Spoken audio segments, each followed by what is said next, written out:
What's going on, everyone? Welcome back to my channel. Today's video is new release review, where I give you my thoughts and opinions about some brand new releases. Are they worth your time? But more importantly, are they worth your money? So in today's video, I will be talking about Sidekicks from Vinegar Syndrome, Dawn of the Dead from Scream Factory, and also Bones and All. Before I give you my thoughts about what I've been watching, if you are brand new here at my channel, you are not yet subscribed, but you absolutely love physical media and everything to do with movies, then consider hitting the red subscribe down below, as well as the like button, but most importantly, the small notification bell so you don't miss anything in the future. So I'm going to start off talking about the movie I was most looking forward to watching. If I can grab the box, because it's so huge, it is Sidekicks. Sidekicks from Vinegar Syndrome. Now, Vinegar Syndrome announced this title at the very beginning of the brand new year of 2023. Everyone got so excited. Or should I point out more accurately, people that grew up in the 80s and 90s got extremely excited about Sidekicks. Now, that is including myself. Now, granted, I was born in 1980, so I did indeed grow up in the 90s. I remember watching Sidekicks over and over, time and time again.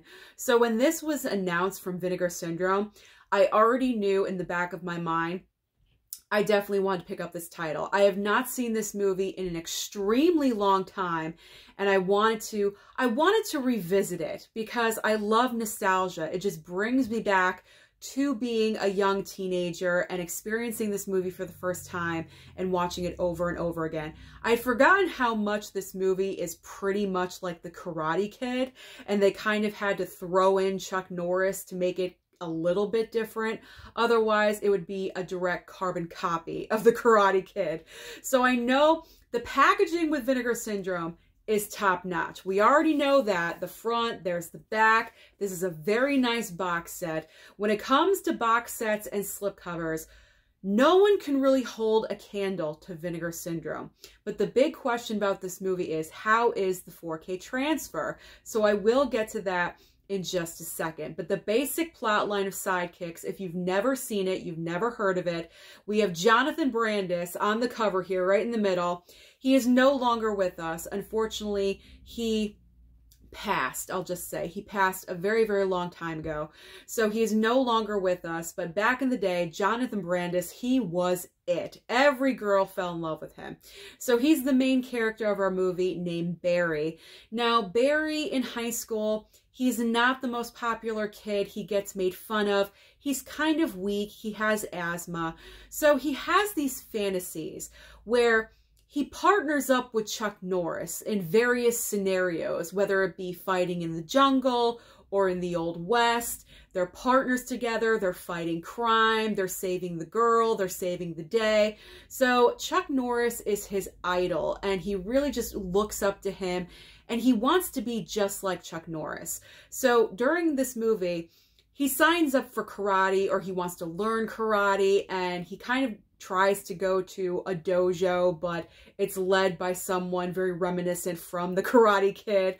So he decides to learn from someone else who could be a Mr. Miyagi character. I'm just saying, it's pretty obvious that these two films are very similar.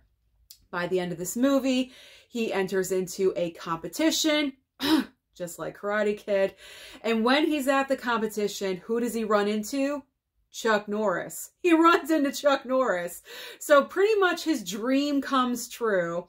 And it's just a great, fun movie. It's completely outlandish. But you know what? Back in the early 90s, that's what it was. Completely outlandish. In the 80s and also the 90s.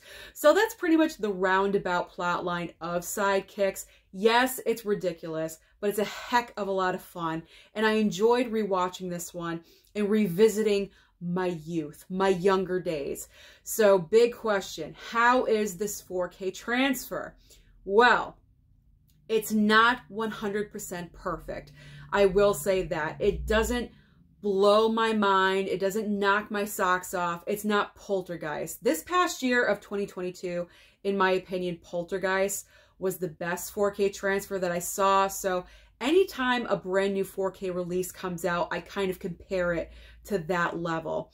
It's not Poltergeist. It's not Reservoir Dogs. Those were the two best transfers, in my opinion, of 2022. It is decent.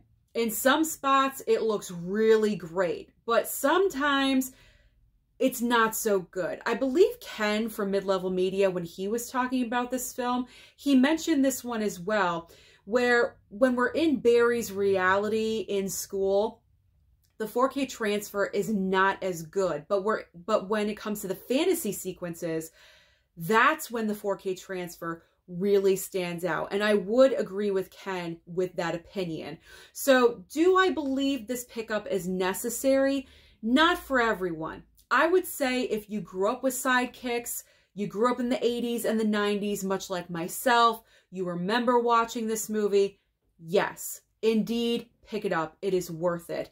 But for someone that was born in the 2000s, this isn't really your cup of tea. You probably would most likely prefer The Karate Kid to this movie. Then it's not worth it to you. So I would definitely recommend it more for people around my age range. And yes, the 4K transfer is not perfect, but you know what? The nostalgia beats out the 4K transfer. So I did enjoy this. I love the box set. As I mentioned, Vinegar Syndrome is the king. When it comes to packaging, they are the best. So I enjoyed watching this very much so, and I can't wait to watch it again. I am going to watch this when I can, as soon as possible. Okay. As soon as possible. I need my sidekicks. All right. Next up on the new release list, we have Dawn of the Dead from Scream Factory. This was so much fun to watch again. I've seen it one time prior, and this time I watched it with my dad. So that was extremely a lot of fun because my Daddy Blu-ray, doesn't really gravitate towards horror movies that much, or especially zombie movies. But I was like, Dad, I'm putting in a zombie film. I really want you to watch this with me. Okay, I will. And you know what? He really enjoyed it. He enjoyed it a lot more than he thought he was going to. He had a lot of fun with this movie. I would say Dawn of the Dead is probably one of the best zombie films out there. This is directed by Zack Snyder, written by James Gunn. Maybe that's the factor that makes it so good. I have no idea, but it's a pretty simple concept. You have the zombie apocalypse. It is here all of a sudden at the flip of a quarter, normal to outbreak, and it's insane. So our main character wakes up, her husband is turned, she's running for her life, she doesn't know what the heck is going on. She meets up with other random strangers that have been able to escape from being infected, and they decide to go to the local mall because that's pretty much the safest place. So they get into the mall, they find 3 other people in there that work security in the mall. So they all kind of like band together and try to figure out, what are we doing? What are we going to do? Where are we going to go? Everywhere it's infected, what does our future hold? And they're trying to figure out a plan of what to do. That's the basic plot line of Dawn of the Dead. That's the basic plot line of any zombie movie, let's be honest. But this one is just so well done. I really enjoy it. There's some shocking moments, especially with a baby. That's all I'll say. There's a baby in here and something occurs. But it's a great time. It's fun. The energy is always up. It doesn't lag in any way. And the 4K transfer is super nice. This is the best 4K transfer that I've seen probably so far this year of 2023. Now, I haven't seen every 4K transfer of 2023, but so far I would say this year, Dawn of the Dead is the best. So do I recommend that you pick up Dawn of the Dead? Yes, I do. It is worth your time and definitely worth your money. For everyone. Everyone should pick up Dawn of the Dead. All right. Last up on the list, we have Bones and All on Blu-ray. I'm not sure if any of you are surprised that I picked this one up, because it is about a couple of cannibals, actually more than a couple. There's a few cannibals in this story, but the main story revolves around these two, Taylor Russell and Timothée Chalamet. They come across each other and a love story buds from there, and they just so happen to eat people. Whatever, it happens, okay? It happens. There's always something, right? Well, the main gist or storyline of this movie, we have our young girl right here, Taylor Russell. I think her name is Marin. Yes, Marin in this movie. She knows she's different. It opens up with her having a sleepover, and literally within 5 minutes of this movie, she's biting off one of her friend's fingers, okay? It's like, wow, we are just going there in the first 5-10 minutes of this movie. And she runs away. She knows she's different. She's always known there's something off about her, her behavior. And this movie is pretty much her accepting who she is and trying to figure out where is she going to fit in, you know, because as a cannibal, you have needs, right? And where do you fit into society? So obviously she feels much like an outcast. She comes across, actually, she doesn't meet Timothée Chalamet first. She comes across Mark Rylance's character. I forget his name, but he's obviously much, much older. And he kind of like tries to advise her a little bit about her cannibalism and what she should expect, and she's not really feeling that. So she goes off, and then she meets Timothée Chalamet, and it's kind of like, you know, two soulmates. They come across each other, they're both trying to figure out life and where they're going, and they decide to go through life together. So here they are, they're going through life, going on a road trip. What I found really interesting about this movie was that, are cannibals everywhere and we just don't know? Because they came across Mark Rylance's character, she did, and then later on in the movie, they come across 2 other ones, and I'm like, is this like a thing where they're just everywhere and we just don't know? I found that interesting. I mean, I'm sure it's just part of the movie, but honestly, you never know. You honestly never know. But this film is just, it makes you think. It makes you think about their situation, and you kind of sympathize with them, even though that's totally the wrong thing to do because of what they end up doing to survive and fulfill their needs, whatever you want to say. I mean, not to survive, because, I mean, they could just eat food, but their inner needs and everything. It's unlike any other movie I've ever seen, I gotta be honest. The plus side for this movie for me, though, yes, it is graphic in parts. I'm not going to deny that. But I thought this was going to be way over the top graphic. Like, whoa, like body parts everywhere. I'm thinking this is going to be like very difficult to watch. But it actually wasn't. It was kind of more on the tamer side of cannibalism, which I really do appreciate, because I don't tend to watch a lot of movies that deal with this subject. So as far as the gore factor goes, it's very mild. It's on the other end of the scale. It's not like a level 10 and you're completely grossed out by this thing. It's like classy cannibalism, if you want to say it like that, interpret it like that. I don't know. But I enjoyed this movie. I did. It kind of surprised me.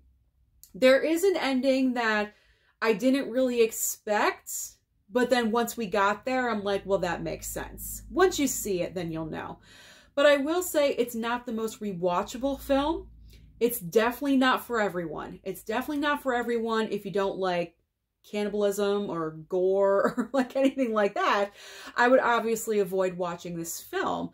But if you are open-minded to the subject matter, it does have at the core of this movie, this is a love story between these two. This is a love story. And it seems like that is the main focus. And then the subject matter of the cannibalism is kind of the B storyline. It's not so much focused on that, where it's more focused towards the love story. So if you have an open mind, like I said, open mind towards the subject matter, you don't mind watching a little bit of gore, you're probably going to enjoy this movie. But like I said, it is not for everyone. But if you are interested in picking this one up, it's not a right away pickup. It's not. You can definitely wait for a sale with this one. It has no slipcover on it, so there's no need to rush out and buy it right away. I did because I just wanted to see the movie. I really did. I missed it in theater, and I just had like, I don't know, I just really wanted to see it. So that's why I picked it up right away. But if I had known after seeing it, you can wait for a sale. Definitely wait for a sale, but I do think it's worth your time and your money.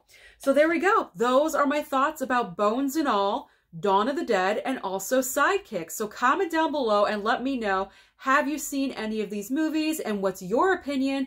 Don't forget to like and subscribe before you leave, and I'll see you next time.